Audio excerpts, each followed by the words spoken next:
करेंगे भारत और तुर्की में सबसे ज़्यादा ताकतवर देश कौन-सा है? तो आइए जानते हैं कि इन दोनों का क्षेत्रफल कितना है? तो आइए जानने की कोशिश करते हैं भारत का क्षेत्रफल। दुनिया में भारत का क्षेत्रफल लगभग 7वें स्थान पे आता है, वहीं हम तुर्की की बात करें तो तुर्की का क्षेत्रफल लगभग 33वें स्थान पर आता है।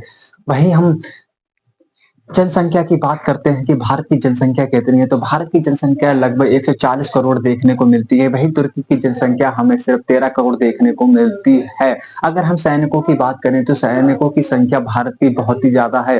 भारत की सैनिकों की संख्या लगभग 14 लाख है, वहीं तुर्की की तुर्की की सैनिकों की संख्या सिर्फ 5 लाख तक ही सीमित है। अगर हम बात करते हैं परमाणु बम की, तो भारत के पास लगभग 170 प्लस परमाणु हथियार देखने को मिलते हैं, वहीं तुर्की के पास एक भी परमाणु हथियार देखने को हमें नहीं मिलता है। वहीं हम परमाणु पनडुब्बी की बात करते हैं तो भारत के पास लगभग 2 परमाणु पनडुब्बी देखने को मिलते हैं, वहीं है तुर्की के पास एक भी परमाणु हथियार देखने को परमाणु पनडुब्बी देखने को हमको नहीं मिलती है। वहीं हम बात करते हैं कि जब भारत और तुर्की का आमना-सामना होगा तो इनके साथ इन दोनों देशों के साथ कौन-कौन से देश शामिल होंगे, तो आइए हम जानने की कोशिश भी करते हैं।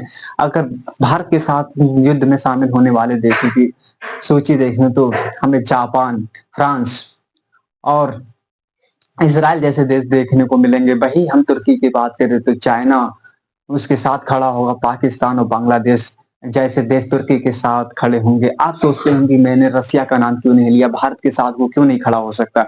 इसके पीछे बहुत डीपली बात छुपी है, जो कि आज तुम देखते होगे कि फ़ोन 100 का यूज़ करने वाले सिर्फ 2 ही देश यूज़ करते हैं जिसने रसिया से खरीदा है, तो यहाँ पर पहला नाम आता है भारत, दूसरा नाम आता है तुर्की। भारत और तुर्की दोनों ही 400 का प्रयोग करते हैं, जो कि भारत और रसिया के संबंध एक अच्छे हैं, लेकिन उसी के साथ तुर्की और रसिया के भी संबंध अच्छे हैं। अगर तुर्की और भारत का आमना-सामना होता है, तो रसिया इन दोनों के बीच में नहीं आएगा। वो अलग बात है कि ये दोनों देश में शांति समझौता करा सकता